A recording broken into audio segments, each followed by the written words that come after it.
some might wonder, why are some people always repeating that? That is because it is very important to hear it and to teach it to others as well. Because there are people who are teaching the opposite. And when we are saying there are people who are teaching the opposite to something that is in the basics of the belief, this is dangerous. When people spread what is contrary to the basics of the belief, this is something very dangerous. You are learning, mashallah, and this is great. But later on, you have children, or you'll have children, and you want to protect them from misguidance. But when we see misguidance spreading all around us, some of that might reach our family members. It might reach our Muslim brothers and sisters. So we need to protect ourselves and to protect them, to help them protect themselves as well.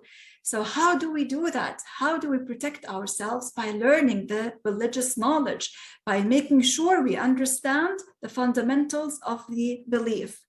So when we say Allah Ta'ala created the sky, He created the throne, and He is not in need of them, so Allah does not change after creating them.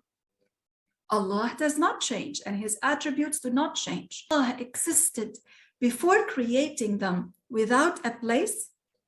After creating them, God does not change. God exists without a place. He is not in need of a location, of a place. No, because whatever is contained in a place has a volume, and volumes are created. God created them. So God created the sky, He created Al-Arsh, and He is not in need of them. He is not in need of Al-Arsh. God does not reside on Al-Arsh. He does not sit. God is not attributed with sitting. Sitting is among the attributes of some creation, a creation that has two parts, an upper part and a lower part. Like us, we sit, but Allah Ta'ala is not composed. He is not a body. He is not composed of parts. He is the creator of all of this. Allah is not attributed with sitting. So Allah does not sit. He does not sit on the throne, and He does not sit at all. He is not attributed with sitting. He is not in the sky and nowhere else, because all of these, the sky, earth, the throne, are places. God created them, and He is not in need of them.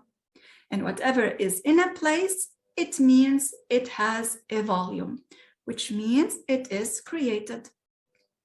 So Allah Ta'ala created all the creation. He's not in need of it, and He does not change. After creating the creation, God does not change. He exists without a place, as He did before creating all directions and places. This is among the fundamentals of the belief. So if a person says La ilaha illallah, Muhammad Rasulullah, but he believed that Allah is in the sky, he is contradicting the basics of the belief, the fundamentals of the belief. He is attributing to Allah what does not befit to be attributed to Allah. Hence, this person is not a Muslim, even if he says with his tongue, La ilaha illallah, because really he is contradicting it. He is attributing a non-befitting attribute to Allah. He is contradicting what he is saying. And the person should believe in the meaning of the two testifications of faith. He says them and he believes in their meaning in his heart. He does not contradict them. And if you remember, we mentioned in the previous lessons that the knowledge of Tawheed has the highest merit. From this knowledge, one knows what befits to be attributed to Allah and what does not befit to be attributed to Allah. So Al-Qayyum means, as we said, some scholars said that Allah does not need any of His creation, and this is true. And some said the meaning is that the existence of Allah has no end, and this is, of course, also true. And Allah Ta'ala knows best.